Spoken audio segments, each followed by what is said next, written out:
The next talk is given by Quirk from the University of Puerto Rico.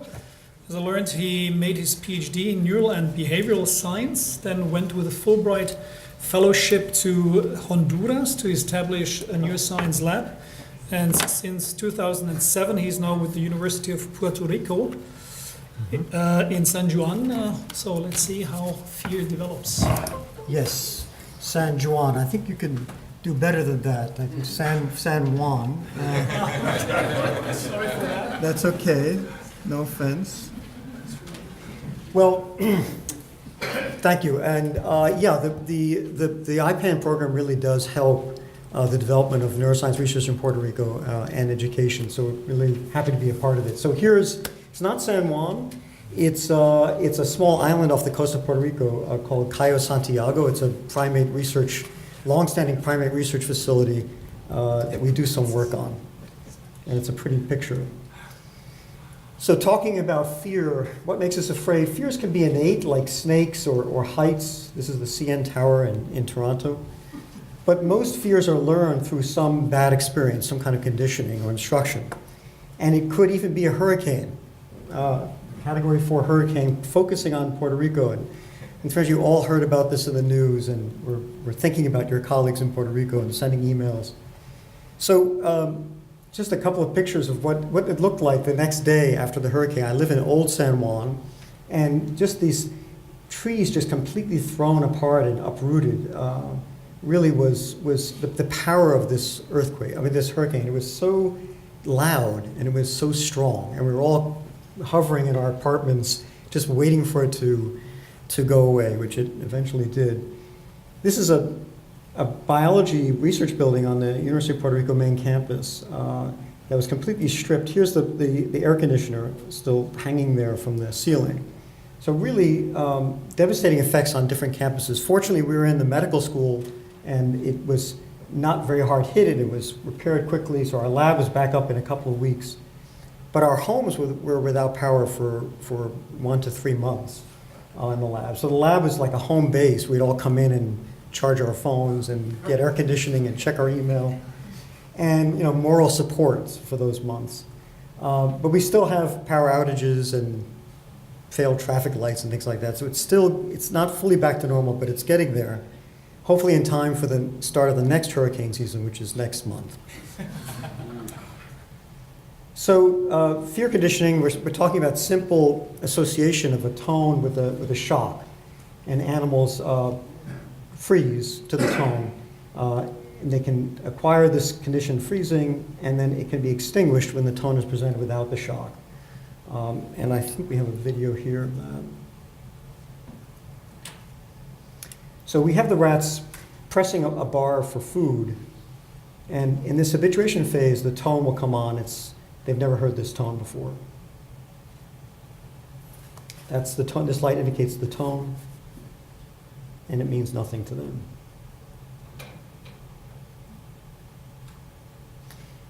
In the conditioning phase, the tone will terminate with a mild shock.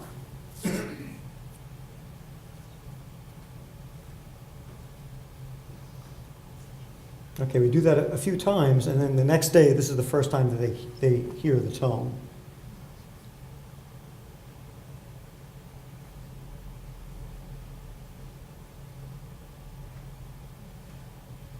Right, so that's the freezing or the association between the tone and the shock. The rats sort of wrestle with this, and this guy's trying to break through his fear to get to the food. So there's this competition between the fear and the drive, which we think is very important for prefrontal involvement. So if you do this conditioning, you test the animals at different post-time points. The behavior looks the same. The freezing to the tone lasts, again, a week. It's been shown that this lasts the full lifetime of the animal. So you can look at it 2 years later, and the memory is still there. So this is that traumatic memory that's stored in the amygdala. But the neural circuits that control this memory are not constant, it seems. We know that consolidation, there's something called systems consolidation that really transfers the memory across different circuits and different structures. Retrieving a memory triggers reconsolidation or a reforming or editing of the memory. And just the passage of time can either weaken or strengthen memories, this idea of sleep-dependent rehearsal. So memories change with time, even though they seem that they're constant. So the tone shock association is again formed in the amygdala with thalamic and auditory inputs. And it's really the prefrontal cortical inputs that will control the amygdala's expression of these conditioned fear associations. Is this the right time to express this fear or not, extinction, etc. So we're interested in these. We heard about from Liliana the prelimbic cortex. We'll come back to prelimbic cortex, infralimbic cortex, parts of the prefrontal cortex. And if we inactivate the prelimbic cortex with a GABA agonist, the animal has trouble retrieving the fear memory. It learns, but then the next day it shows an impaired retrieval. So this area is important for the retrieval of the memory. The firing of the neurons follow the freezing response quite closely, so they seem to correlate with that. So this supports this idea that prelimbic cortex projects to the basal nucleus of the amygdala, which then drives activation of the central nucleus, which is really the output of the amygdala. Now there are, of course, multiple routes from the prefrontal cortex to the amygdala. There's this direct route, but there's also indirect routes through the thalamus. So we come back to the thalamus, the midline thalamus, the paraventricular nucleus, and mediodorsal nucleus. And then this area projects very largely to the central nucleus. So this is an indirect route in the sense that the prelimbic cortex could modulate fear expression. And here's some of the labeling. The projections are particularly strong to the central nucleus, which is the output. So we used CFOS, which is an immediate early gene that's an indicator of cell activity. And we looked at different time points after training, 6 hours or 7 days. And you can see in this paraventricular area, there's this dense increase in activity or labeling of the paraventricular neurons at this time point, when the animal's exposed to the tone. And you can see that increase here in the cell counts. There's more FOS expression in this area compared to controls that are not conditioned. The prelimbic cortex is activated at both time points, and the amygdala, the basal outer nucleus, is activated at this short time point, but it seems to drop out at the later time, and the central nucleus is activated here. So if we use this and say, what are the circuits that might retrieve the memory? At the short time point, it could be this direct projection. But at the longer time point, we think it could be an indirect projection from the prelimbic to the thalamus, and then the thalamus to the central nucleus. So would these pathways be necessary for the retrieval of fear? So we can turn to optogenetics and actually turn off these pathways at different times. So using, in particular, halorhodopsin with a CAM kinase 2 promoter, which is restricted to glutamatergic neurons. So we can basically shine yellow light and inhibit these neurons. When we do that in recording from the animals, we can express the halorhodopsin in prelimbic. These are the soma and the terminals you can see in the thalamus, paraventricular related areas. So we can shine the light in the thalamus on the terminals, and when we do that, we can turn off cells, which suggests that there is an excitatory projection here. Or we can actually turn on cells, surprisingly, which suggests that there's some kind of feed-forward inhibition from prelimbic to the paraventricular thalamus, so that when you turn off that input, you actually disinhibit the thalamic neuron. So we get both types of responses when we shine yellow light in the thalamus. So what about behavior? So we observe that when we inactivate, so we can shine the yellow light in the prelimbic cortex at both time points, and we impair the retrieval of fear at both 6 hours and 7 days after. However, in the amygdala, we only impair, in this projection from prelimbic to amygdala, we only impair the early fear, but not the later fear. In contrast, in the projection to the paraventricular thalamus, it's the reverse. There's no effect on the early retrieval, but there is an impairment in the later retrieval, suggesting some kind of shift from this projection to this projection. And then continuing, we observed the projection from the thalamus to the central nucleus of the amygdala, again, not involved in the early time point, but important in the late time point. And in fact, the next day without laser, the memory is still lost, suggesting that this projection may help consolidate or reconsolidate the memory.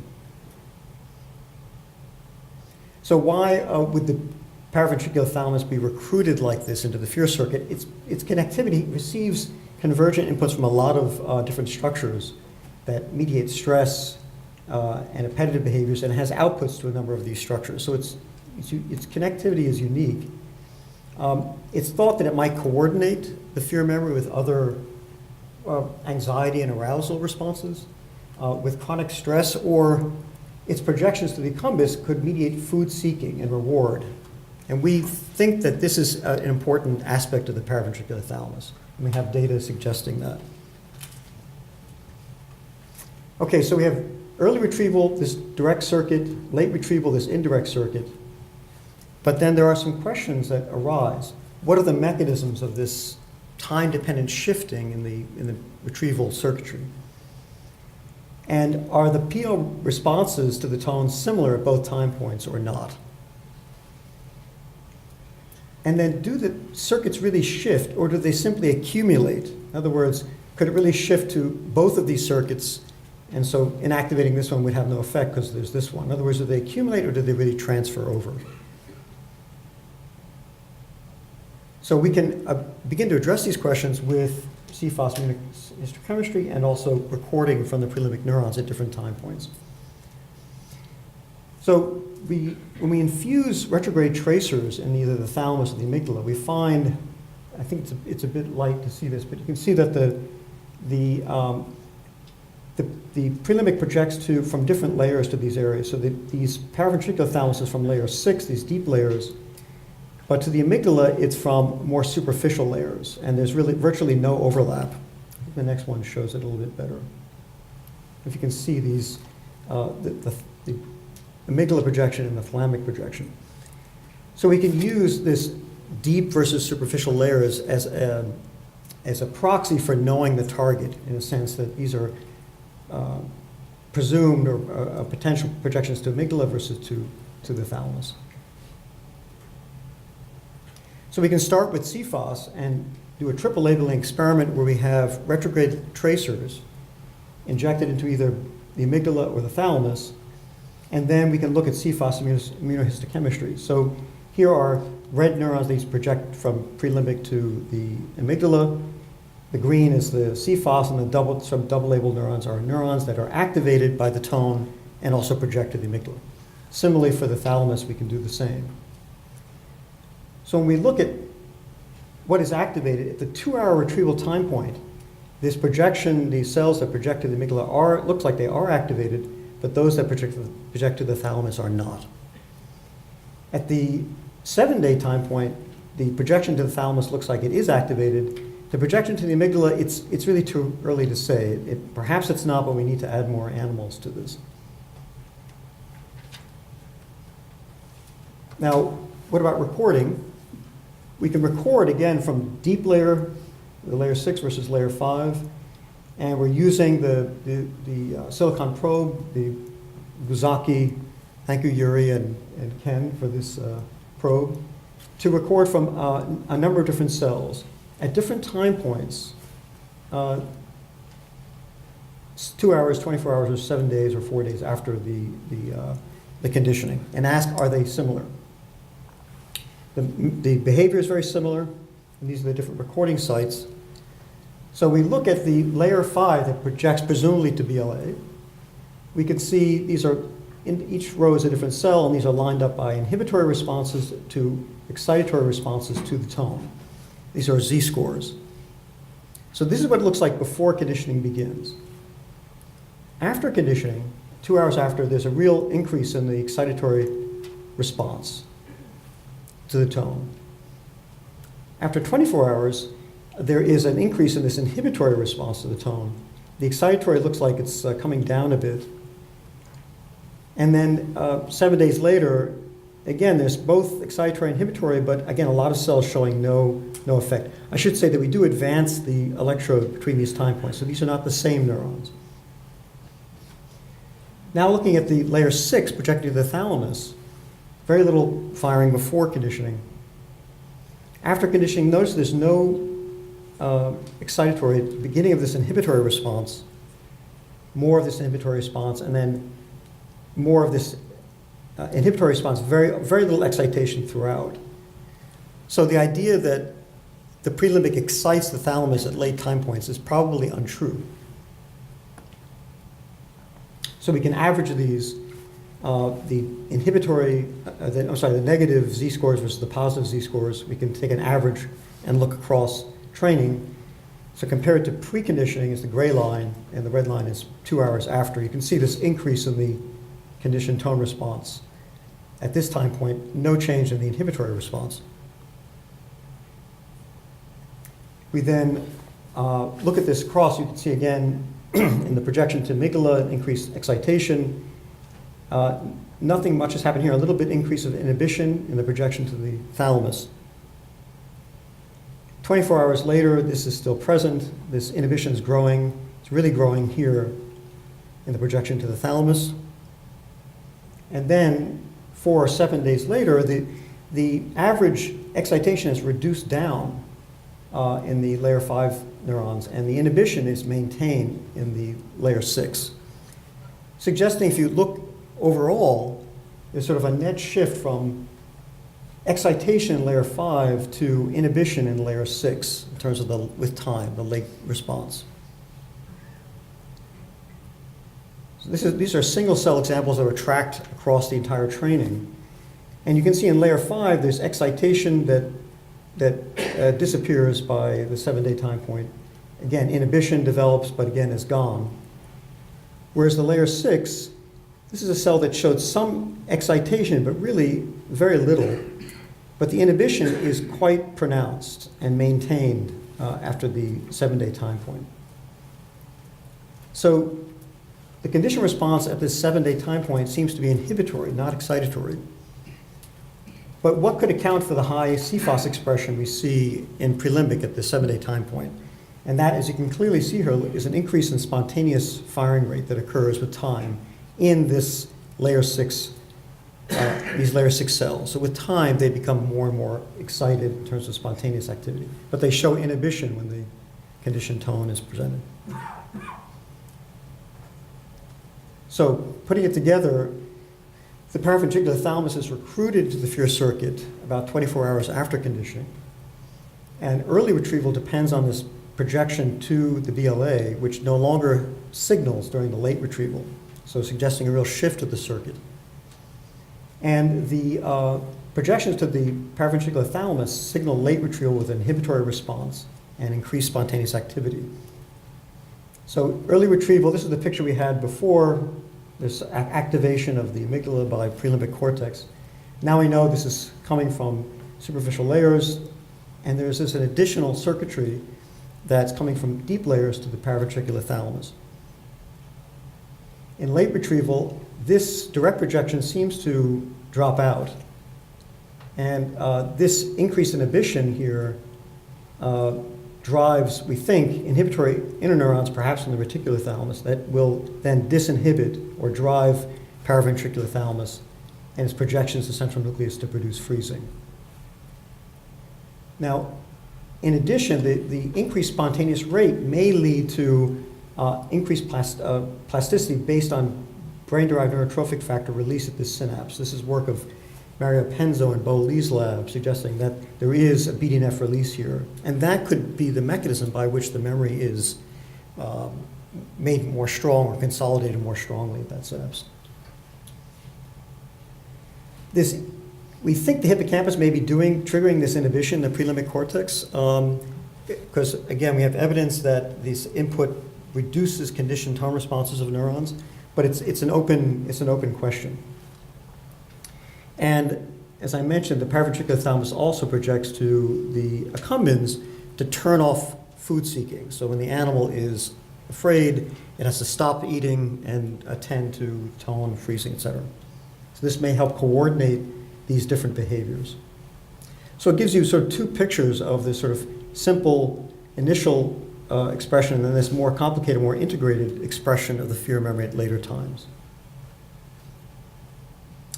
And with IPAN, what we hope to do then is to move this project forward with the new micro-lead optoelectrodes that are developed here, which would allow us to express, for example, channel rhodopsin with a retrograde transporter so that we could identify neurons that project either to the thalamus or the amygdala, and then use this probe to activate and then basically phototag and identify the neurons based on the response to the light.